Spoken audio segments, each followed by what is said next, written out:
canal Granja Mascarenhas, tudo bem? Galera, hoje um vídeo diferente. Vou falar por que a galinha Rhode Island Red é a minha raça preferida, né? Uma raça de muitas qualidades. Vou falar também dos seus defeitos, beleza? Antes de mais nada, falar um pouco da história dela, né?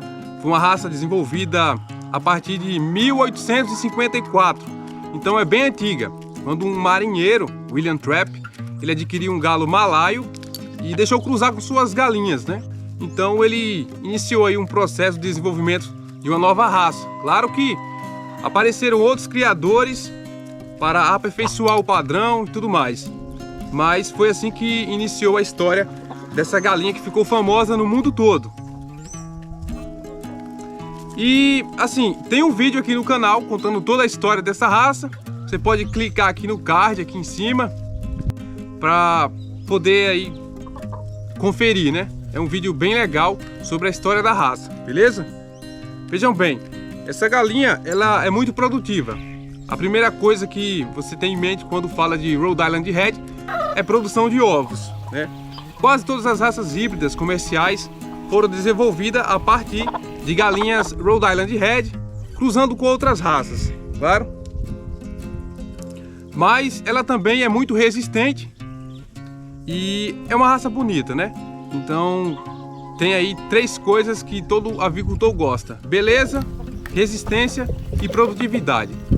Quando se fala em melhoramento genético, sempre se quer aves mais resistentes primeiro, porque se você tem uma ave produtiva, mas que não é resistente, vai ter muito prejuízo. Então resistência para depois vir a produtividade. E a beleza está em terceiro plano, mas é claro, todo mundo gosta de ver um animal bonito e adquirir, né?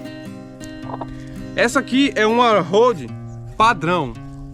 Ela tá dentro do padrão aí de perfeição e das aves mais antigas.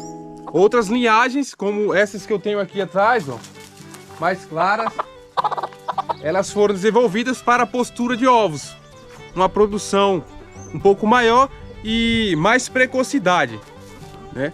Isso não quer dizer que essa daqui não produza bem. Essa aqui está produzindo bastante, pois aí uns 14, 15 ovos seguidos. Aí falhou um dia, é sempre assim, falha um dia na semana, no máximo 2. Então é muito produtiva também. Porém, ela não é tão precoce, né? Iniciou a postura aí com 7 meses e alguns dias, mais ou menos. Já as outras ali, com 5 meses e meio, estão iniciando a postura. Essas aqui, elas produziram bem, né? Elas estão perto de completar 3 anos. Então a produção, é claro, deu uma baixada. Até porque saíram da muda de penas recentemente. Mas assim, é uma linhagem muito produtiva. Essas galinhas, quando tinham cerca de 10, 12 meses, estavam atingindo aí o pico de postura. E a produção era excelente. Era quase 90% aí, todos os dias.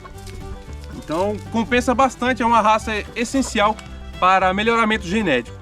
Para quem tem uma criação caipira, as galinhas, essas pé duro que a gente fala, né? Quer dar uma melhorada, é só colocar um galo desse, um galo Rhode, né? E ter certeza que a prole sairá aí com frangas bem produtivas. Galinhas que botarão quase o dobro do que botariam se fosse a canela seca comum, né? Tipo, a galinha pé duro, ela põe cerca de 80 ovos por ano. Você cruzando com o galo Rhode Island Red, que a raça põe em média aí uns 250 ovos por ano, aí você vai obter galinhas que botam 100, 150 ovos tranquilamente.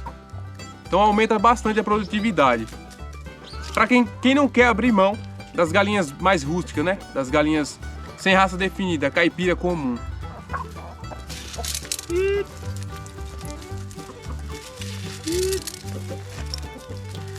Então eu estou reproduzindo elas agora, né?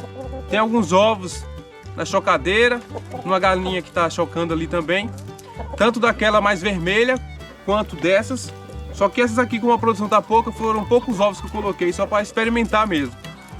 Mas o objetivo é ter um plantel de Rhode bem grande, né? Umas 20 ou 30 galinhas para dar para vender ovos galados com folga, né? juntar uma dúzia em 1, 2 dias tranquilamente. Porque o que mais tem por aí, você vai dizer, não, 20 galinhas é pouco, né? Mas a maioria dos vendedores de ovos galados, que tem a raça pura, tem no máximo aí 10 galinhas, no máximo, estourado. É 4, 5 galinhas e um galo. E aí fica difícil você atender uma grande demanda. Então, outras raças que quero ampliar também aqui, né, o plantel. A Plymouth tá difícil a gente adquirir e a New Hampshire. A New Hampshire tá mais fácil, mas quero ter um plantel bem grande dessas duas raças aí. Das 3, né? Falando dessa também, da Rhode. E...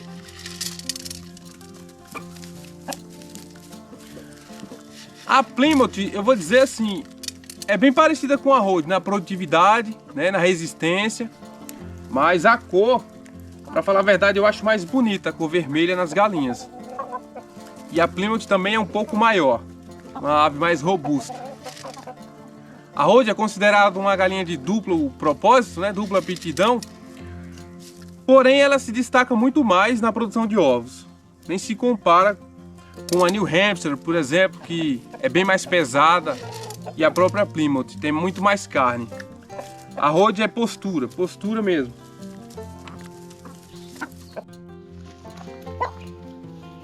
O problema dessa raça é que ela é muito territorialista, né?